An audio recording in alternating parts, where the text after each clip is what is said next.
But don't take my word for it. We also have a shoulder joint here, as well as an elbow joint. So, on the right, glenohumeral joint, a ball and socket joint. On the left, the radiohumeral, ulnohumeral and radio-ulnar joints coming together to form a trochogynglimoid joint. Or, in plain English, the elbow has a hinge component, flexion, extension, and a pivot component, pronation, supination. We can also see the interosseous membrane between the radius and the ulna, and this friendly hand and foot are here to remind us that there, the joints follow a distal to proximal pattern.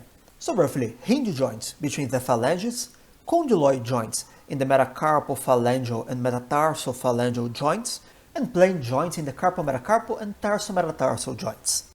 But so far we've only seen the ball and socket joint replacement for the hip. You know where we can find another type of joint replacement? Well, we need only turn our attention to the main piece of the room. They wanted to make it really artistic, because to some degree it is an art installation. But this piece is largely dedicated to fixing bones, to artificial joints, and to fixation. So you can see, for example, her knee.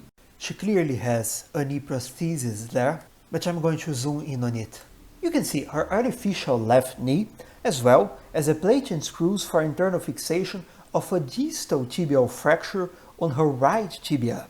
The tibia, by the way, is a really interesting bone being so superficial.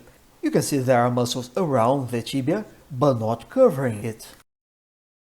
But that's not all. A retractor reveals another fracture in the humerus and a fourth one in the radius, both on her left upper limb. So, did you fracture all these bones at the same time, in the same episode? Well, I don't know. It's a pity we don't have these people's medical history, but they don't share the medical cases in order not to allow identification. So, what was her situation exactly? Did she suffer a car accident, for example? Did she fall?